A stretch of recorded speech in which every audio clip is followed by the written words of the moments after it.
Hey everyone, Mike Doretto coming at you today with something special. I'm home visiting my family in the beautiful Hudson Valley, and I decided to sit down with my dad and ask him questions about what it was like for dating, relationships, and friendships back in the 1970s.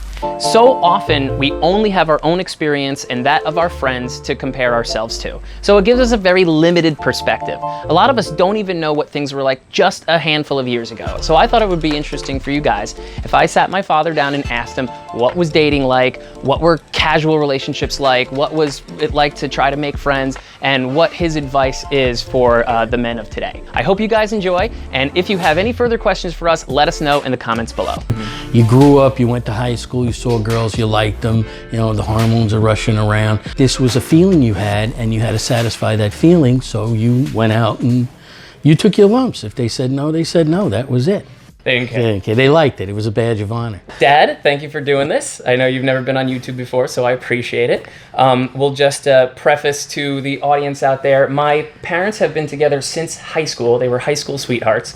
So if you're expecting some sort of torrid tale of 70s porn-style relationships, we're not going to have that here. Oh, great. And that's okay. But what you can speak to is your experience and the experience of your friends, the things that you've known of at the time, and that's what I want to ask you about. Sound good?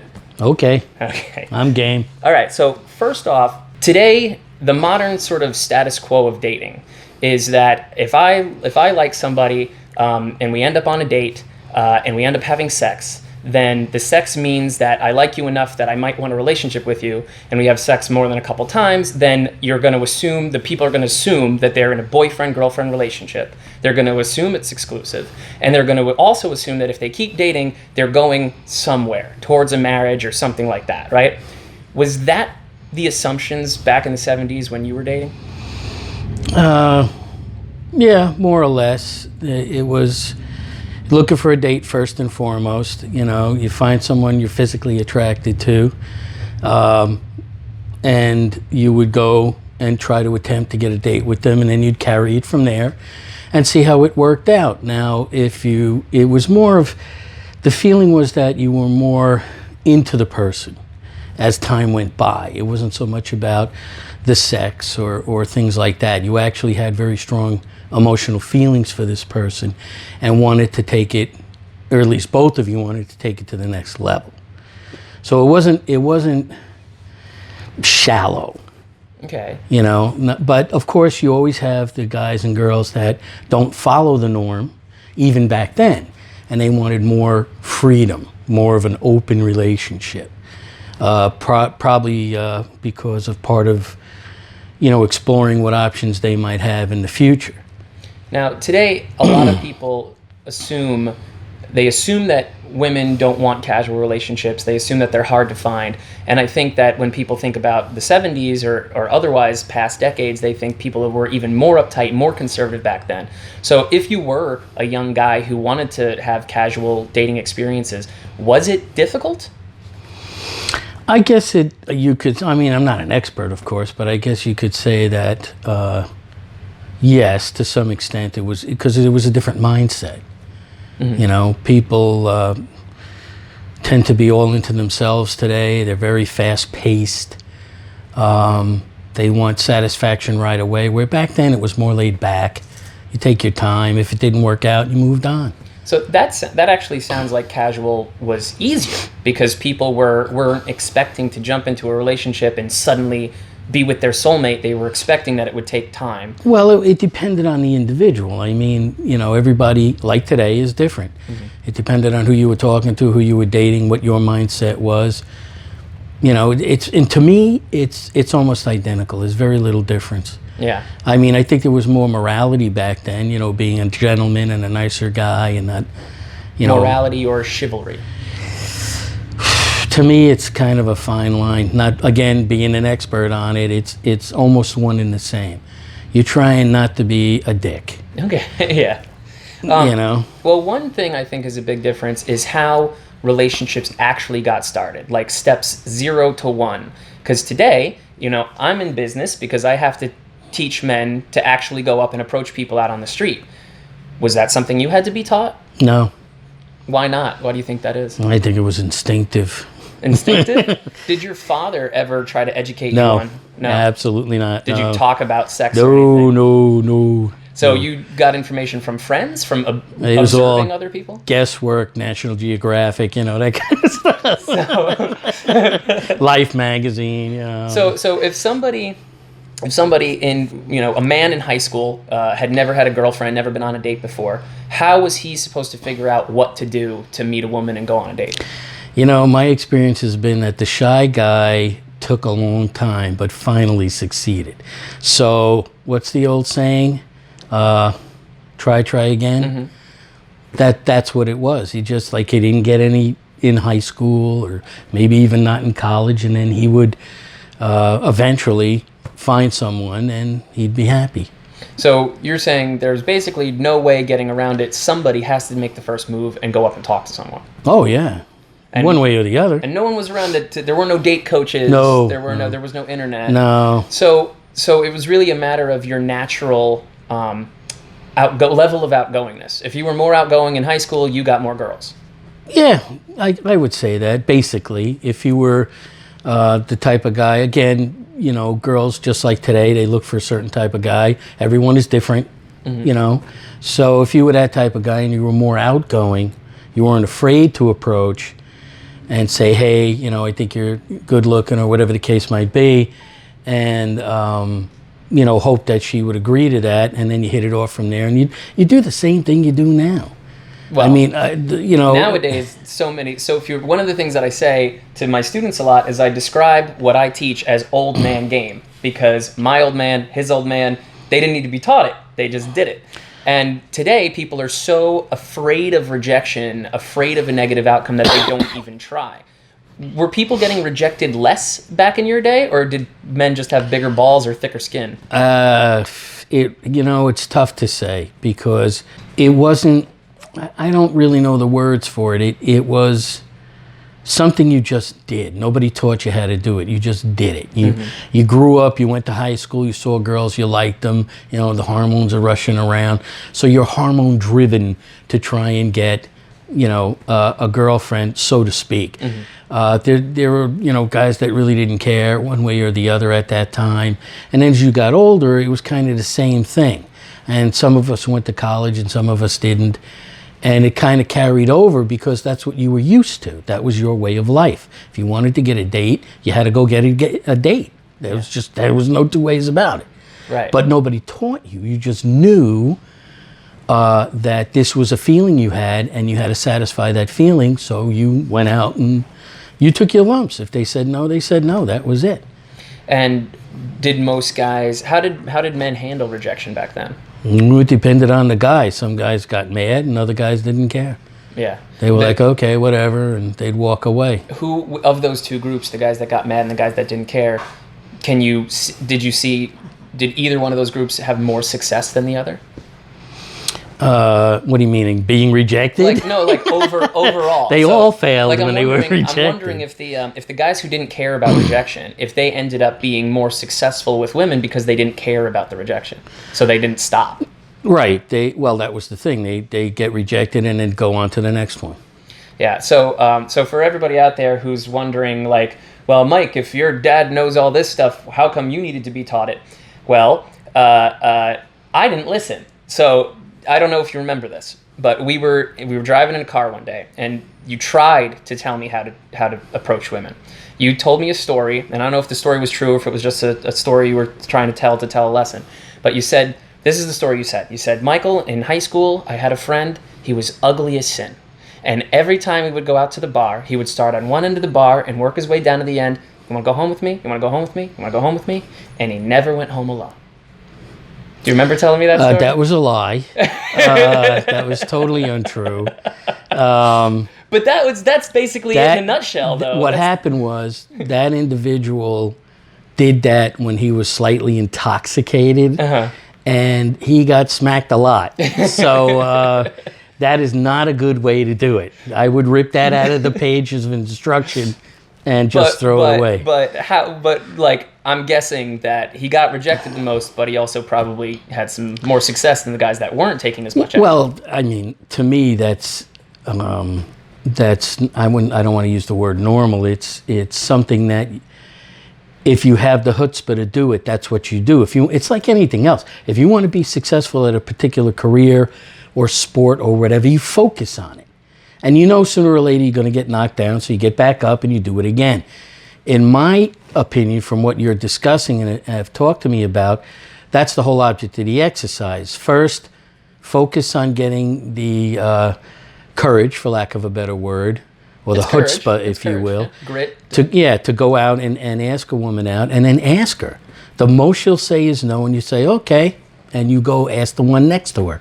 And so on down the line until you find one, and there you go. There you go. Just don't be a dick. So he tried to tell me, but it just went over my head at the time. Well, in most people, teenage boys, it does, because there's this little thing called hormones that tend to get in the way of thinking. Yeah, thinking with your dick people. Type of thing.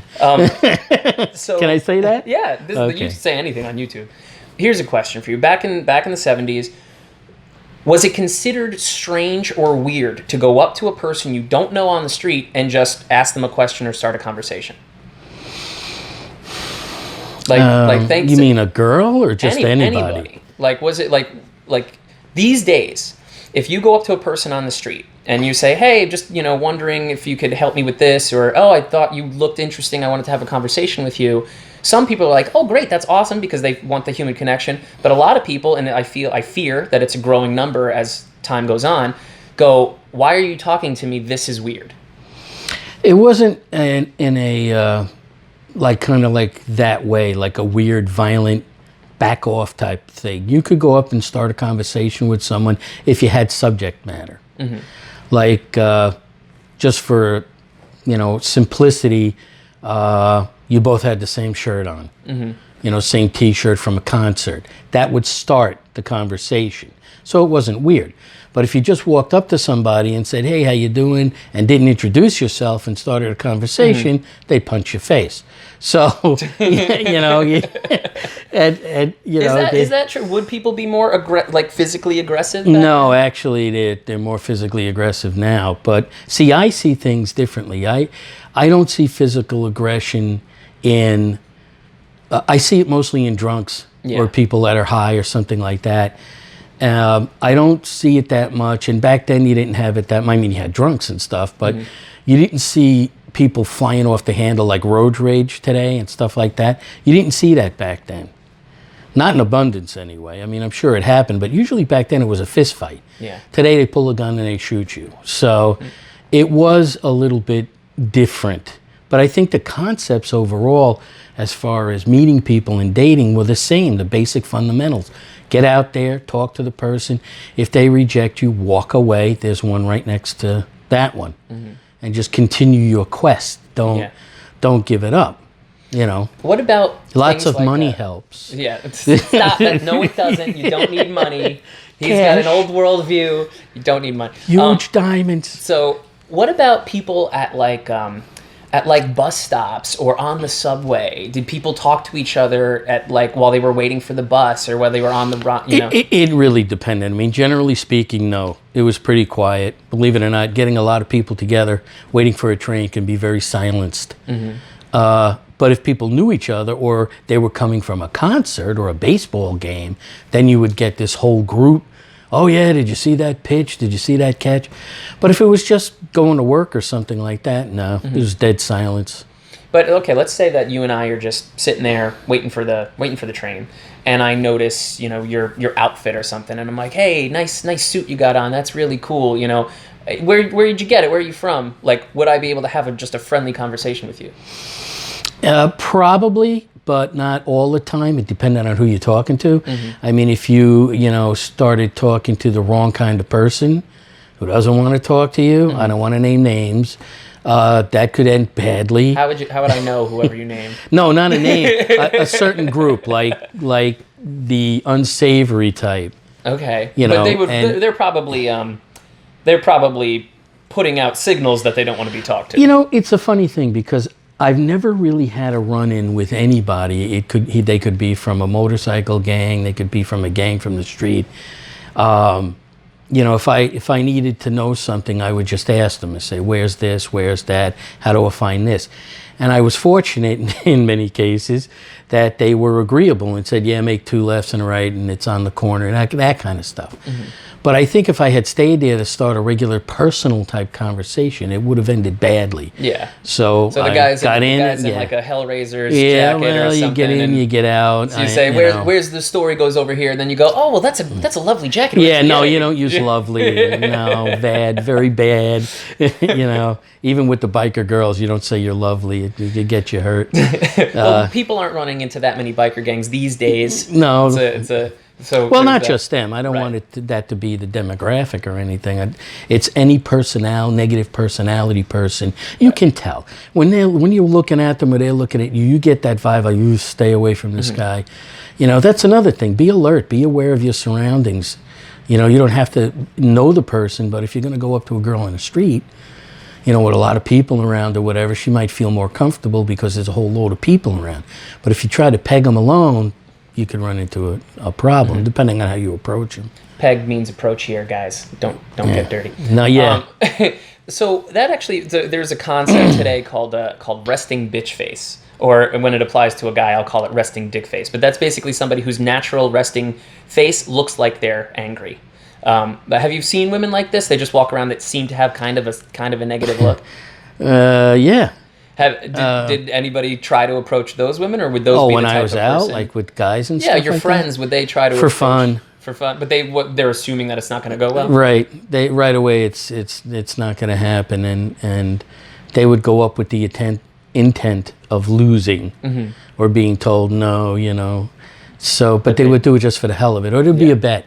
I'll bet you a drink I can get a date with that girl. And be like, you're out of your mind, More people need to do that these days, right? Encourage their friends. Well, they should. They should take the guy out if he's a little, and say, look, we'll buy you drinks if you ask that girl out. If she says yes. There's a way to help your friends, guys. I haven't heard that idea in a while. A free night of booze. If she and says then no, the more approaches he does, the drunker he gets. The more liquid courage he gets. But that liquid courage, you got to watch that. You should put a limit. I'll buy you drinks up to a certain point. Yeah, you got the liquid meter. You can't go past. Do you think that relationships today move faster than they did in the 70s? Like, do you think that people get together now and within 3 or 6 months they're like, that's my soulmate, I'm in love with them, I want to marry them? Like, do you think people I hate are going that too term. fast? I hate soulmate.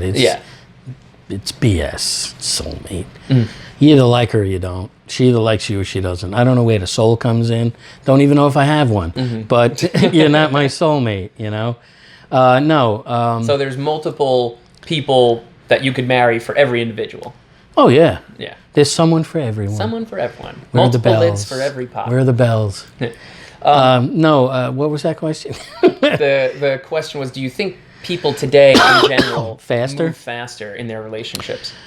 Well, I wouldn't know because I don't date. But some of the young guys I worked with that were dating, no. They dated other girls, but when they met the one girl, they stuck it out with her, and it took a while for it to progress. Like some of these guys were with girlfriends for 4 years, 5, 6. One guy had a girlfriend he lived with for like 15 years, and then he got married. So I think it's really, again... Just depends on the person. It's the person. I think a lot of this depends on the person. Today, it's all basic. The only difference I see is that I don't think guys are... Like, I don't know how to put it. I don't know if it was instinctive or just a natural way of being when you were my age and going through high school and college and things like that and growing up to just naturally, I want to go out with you or I want to go out with you or whatever.